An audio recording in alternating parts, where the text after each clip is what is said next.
Bonjour, bonjour à tous. Je suis très heureuse de vous retrouver. Alors aujourd'hui, je vous retrouve pour une vidéo, comme promis, sur les cristaux. On va parler d'un premier cristal qui est l'agate. L'agate, bon, elle a pas mal de propriétés, surtout que l'agate, il y a beaucoup de différentes sortes d'agate. Donc, je rentrerai pas trop dans les détails aujourd'hui, un petit peu. Sinon la vidéo sera un peu trop longue, parce qu'en fait, il y a beaucoup de variétés d'agate. Mais d'une façon générale, l'agate aide à l'ancrage, ce qu'on appelle l'ancrage, donc c'est, voilà, s'ancrer, comme on dit, s'ancrer dans la 3D, s'ancrer, pas être comme ça. Et ça, c'est très important pour le quotidien, pour mener à terme les projets, et cetera, hein, d'être bien ancré dans la réalité.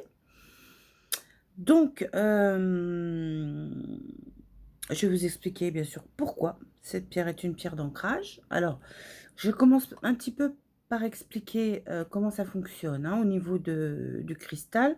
Je rentre pas trop dans les détails non plus parce que c'est pareil, il y aura des cours de lithothérapie, je ferai des ateliers, donc vous aurez toutes les explications de toute façon, précises, mais je vais quand même vous expliquer un petit peu. Donc, il y a 3 choses, grosso modo 3 choses qui influencent l'énergie d'un cristal.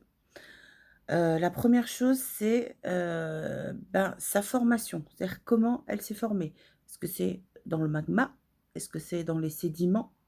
Voilà, suivant le cas, l'énergie de la pierre va pas du tout être la même, elle va pas du tout nous apporter les mêmes choses. Ensuite, le deuxième élément, qui va donner une énergie particulière à la pierre, c'est la classe du minéral. Donc, et donc là, pour l'agate, on est sur la classe des oxydes, par exemple. Donc la classe des oxydes, c'est une énergie, qui est stable, qui est active et qui est dynamique. Voilà. Donc la stabilité, l'agate, c'est voilà. Et le troisième élément, très important pour, l'énergie, c'est, le système cristallin. Le système cristallin, c'est un petit peu compliqué à expliquer comme ça. En fait, c'est de la chimie, hein, bêtement avec les atomes, bon, vous voyez ce que c'est qu'un atome? Un noyau avec des électrons qui tournent autour comme ça. Donc un atome, voilà. Mais, quand la nature veut assembler en fait, des atomes pour créer de nouveaux éléments, elle est un petit peu embêtée parce que les atomes, c'est rond. Voilà. Et la nature, elle aime pas le vide. Donc, pour mettre les choses rondes, deux choses rondes l'une à côté de l'autre, forcément, elle ne saura pas le faire. Donc, elle assemble les atomes, les électrons, euh, d'une certaine façon. Voilà. Donc, ça peut prendre des formes géométriques. Et à ce moment-là, il n'y a plus de place perdue. Et alors, par exemple, le système cristallin de l'agate, c'est un système trigonal. Sous forme de triangle. Donc là, on est dans la structuration. Voilà. Si je reviens un petit peu sur l'agate de façon générale, c'est une chalcédoine, tout simplement. Alors, je vais vous en montrer. Voilà, ça, c'est une agate. Voilà. Là, on a une autre variété. Voilà. Là, on a une petite... Elle a été tentée, celle-là. C'est pas... voilà. Voilà. Petite rose. Elle est mignonne. Voilà, alors ça, c'est une tranche aussi, mais qui a été... ça, c'est plus pour vous montrer comment se forme la géode. En fait, les agates, elles ont une formation principalement magmatique. Donc, ça veut dire qu'elles se sont formées dans ce qu'on appelle le magma, c'est des roches en fusion, en fait, à très forte température, très forte pression. Et donc, en fait, la silice, ça forme des nodules. Voilà, et les couches se mettent les unes après les autres comme ça, et donc ça fait des, alors là, on le voit très bien. Vous voyez sur cette, image? Vous voyez comment c'est, comme les couches se mettent les unes après les autres, voilà, et comme ça, on c'est, alors là, c'est une petite géode du coup, mais si elle est complètement, des fois, elle est pas complètement remplie. Là, elle est presque complètement remplie, mais des fois, il reste un espace là, et on là, à ce moment-là, on appelle une géode, ce qu'on appelle une géode. Une géode, voilà. Donc là, c'est la silice. C'est la silice, hein, qui se dépose comme ça. Donc il y a un nodule qui se forme, puis la silice se dépose. Et en refroidissant, voilà, ça donne ça. C'est joli, hein. Alors, l'agate, c'est vraiment l'énergie de la terre-mère. Voilà, c'est pour ça qu'elle nous ancre, c'est pour ça qu'elle nous rassure, qu'elle nous stabilise et qu'elle nous protège aussi. C'est aussi une pierre de protection. C'est la pierre de, la terre-mère, hein, donc la pierre de stabilité. Vraiment, elle est très indiquée pour les personnes, par exemple, qui sont un petit peu dispersées, qui ont un petit peu de mal à s'organiser, qui sont un petit peu, voilà, un petit peu, tout, tout foufou comme ça dans leur quotidien. Ça les aide à, en fait, à recentrer leur énergie, et c'est aussi une pierre, du coup, qui va être très, très bien pour les enfants. Voilà, malgré que l'énergie soit quand même relativement puissante. Bon, généralement, les énergies puissantes comme ça, faut éviter pour les enfants. Mais là, vu que c'est une énergie qui est structurante et qui est rassurante et qui recentre en fait, donc c'est très bien pour les enfants, ça les aide énormément. Donc, comme je vous disais, c'est une pierre de protection, d'équilibre. L'harmonie, elle apporte beaucoup de force aussi parce que c'est une pierre qui est très dynamique, donc elle va vous apporter de la force sur le long terme pour mener à bien les projets, par exemple. Hem, voilà. Bon, les énergies, excessives, dispersées, voilà, ça c'est typiquement, par rapport aux enfants, hein. Bon, moi j'ai des enfants, j'en ai 3, je peux vous dire que voilà. Hem, alors, quelque chose qui est très important par rapport à l'agate, c'est vrai que c'est une pierre de soutien pour les projets. Quand on a un projet, voilà, un projet sur le long terme et qu'on a besoin d'un soutien, d'une dynamique, de rester concentré, de rester ancré, de rester, voilà, vraiment, toute son attention, son énergie, heu, sur ce projet, oui, l'agate va beaucoup aider, mais elle aide aussi dans le quotidien. C'est-à-dire que si vous n'avez pas, pas forcément de projet, hein, tout le monde n'a pas forcément des projets, voilà, mais, le quotidien, voilà, elle soutient, dans le quotidien. Quand on a un quotidien un petit peu difficile, bon, moi je pense à des choses qui me touchent moi personnellement, j'ai sûrement d'autres exemples. Bon, les mères célibataires, voilà, moi je suis, toute seule avec 3 enfants qui sont encore un petit peu jeunes. Je peux vous garantir que, le quotidien est rock'n'roll, hein. Alors l'agate, voilà, ça m'aide justement à me rester, centrée comme ça sur ce quotidien qui peut être quand même parfois difficile et qu'on peut avoir tendance à un petit peu à: «Oh là, j'en ai marre de rejeter», et puis même des fois les enfants, on en a marre, c'est tout, c'est trop, machin, et en fait, l'agate, elle aide à rester centrée comme ça, moi j'ai un petit cœur en agate souvent que je porte, voilà. Parce que, il est là et vraiment ça aide énormément. Quand on est dans des situations comme ça un petit peu difficiles, au quotidien, il faut porter des pierres qui rassurent en fait, des pierres qui, voilà, qui vous aident à vous recentrer, et à avancer surtout, c'est ça qui est important. Hem, donc un autre, avantage que l'agate, va nous apporter sur le plan physique, c'est au niveau du sommeil. Parce que justement, comme c'est une pierre qui rassure, qui calme, qui voilà, c'est une pierre qui va, favoriser le sommeil, d'avoir un bon sommeil et de pouvoir se relaxer, et du coup, le fait de pouvoir être relaxé va forcément favoriser l'endormissement et d'avoir un bon sommeil.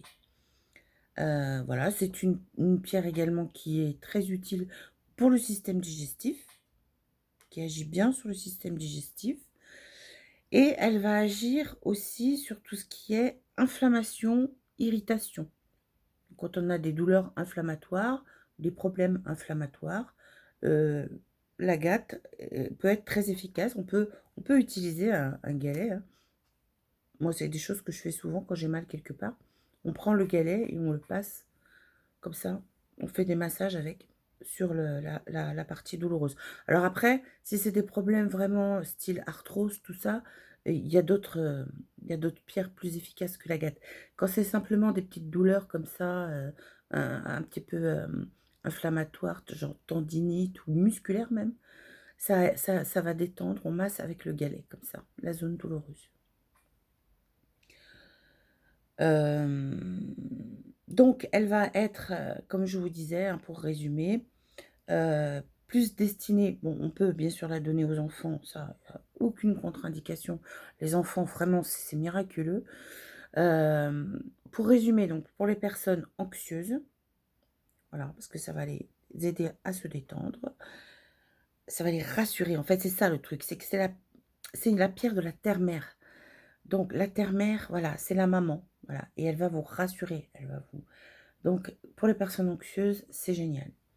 Les personnes un petit peu rêveuses aussi, voilà, parce que de par, comme je vous disais tout à l'heure, son système cristallin entre autres, qui apporte de pragmatisme, donc elle va apporter du pragmatisme aux personnes qui sont un petit peu trop dans la lune, voilà. Et aux personnes aussi qui sont un petit peu trop cérébrales. On a un petit peu, moi je sais que je suis bien comme ça, le mental parfois qui, hein, ça tourne tout seul, hein. Ouais. Alors là, la gâte aussi, elle peut aider pour ça, hein, parce que justement l'ancrage, ben, c'est toujours pareil, on en revient toujours à ça, le sens pratique, hein, elle va vous ramener à le sens pratique, donc le mental, elle va aider à ce que le mental, bah, il se taise un petit peu le mental, hein, parce que des fois, voilà. Alors, donc, c'est une pierre, voilà, pour terminer au niveau de la conclusion, hein, l'accompagnement de projet, voilà, l'accompagnement au quotidien aussi, même si on n'a pas de projet, l'agate, peut énormément aider. Quand on a un quotidien un petit peu comme ça, trop speed comme on dit, hein. Elle aide aussi dans les périodes de transition, par exemple si on a un déménagement, si on est obligé de changer de lieu de vie, si on a un changement dans notre vie, des fois, bah, ça arrive, hein, bon, la vie d'un seul coup, on sait, c'est pas un long fleuve tranquille. Du jour au lendemain, on peut se retrouver dans une situation qu'on n'avait pas prévue. L'agate peut aider aussi pour ça et elle peut aider du coup aussi à dépasser certains blocages. Ça peut être intéressant aussi. Voilà, toujours par ce côté rassurant, qui va vous ramener à la terre, qui va vous ramener le sens pratique, qui va vous ramener aux choses essentielles. Heu, les blocages, on peut réussir à les dépasser. Il y a d'autres cristaux qui peuvent être associés pour débloquer, au niveau des blocages, surtout si ce sont des blocages émotionnels. Émotionnels, ah, c'est plus compliqué, mais bon, on en reparlera. Et alors, comme justement l'intérêt de l'agate, c'est qu'elle va pas juste agir en surface, elle va pas juste agir sur, des symptômes, comme on dit. Voilà, parce que c'est une pierre magmatique, j'y reviens, pierre d'origine magmatique et les pierres d'origine magmatique ont une énergie très puissante. Donc ça veut dire que ce sont des cristaux qui agissent en profondeur, qui vont vraiment aller chercher le problème et qui vont le déloger. Donc l'agate, vraiment, c'est quelque chose de très, très utile pour votre quotidien, pour vous amener à réaliser vos projets, pour vous amener à dépasser vos blocages, pour vous amener à gérer les périodes, un petit peu compliquées, les périodes de transition, voilà. L'agate, n'hésitez pas. Je viens vite fait, parce que je ne suis pas rentrée dans les détails, hein, comme je vous ai dit au niveau des variétés. Bon, si, vraiment, ça vous intéresse, je le ferai. Mais juste pour vous montrer, donc je vous ai montré l'agate, voilà, c'est l'agate, classique, j'ai envie de dire. Donc le message, vous voyez, c'est ce que je vous dis, hein, la terre-mère, protectrice, nourricière et elle fournit les ressources nécessaires à notre survie, à notre développement. Donc on est vraiment dans des choses basiques, terre à terre, hein, voilà. On a aussi la guette à fossiles. Il y a des petits fossiles qui sont, voilà, qui sont incrustés dans le quand la pierre s'est formée, en fait, hein, tout simplement. Donc là, c'est les ressources cachées, en fait, qu'on peut avoir à l'intérieur de soi. Des petits coquillages. Ça, voilà, c'est un message sympathique aussi. Et on a la feu. La feu, voilà, qui est très... voilà, hein, et, voilà. Alors, bon, se laisser guider, voilà. Se laisser guider. La feu, c'est un guide, en fait. C'est un guide qui va nous permettre de ne pas nous laisser tenter, voilà, par la multitude, les multitudes de choses qu'il peut y avoir dans notre environnement, là. Toutes ces tentations qu'on a de partout, voilà. Gade aussi, elle va nous aider à rester sur notre chemin, voilà.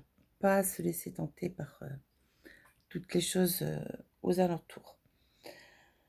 Voilà, alors je vous ai présenté tout ce que j'avais au niveau de l'agate. Maintenant, moi, je travaille aussi avec les runes, hein, comme je vous l'ai dit. Alors, j'ai pas terminé, mais je suis en train de faire un travail pour chaque rune, trouver un cristal qui a la même énergie. Pas toujours évident, mais je suis en train de travailler sur ce sujet-là. Et peut-être que je vais faire un livre à la fin. Je vais écrire un livre. Voilà, parce qu'on peut arriver à de nouvelles pratiques, à de nouveaux protocoles pour faire des soins énergétiques avec les runes, avec les cristaux.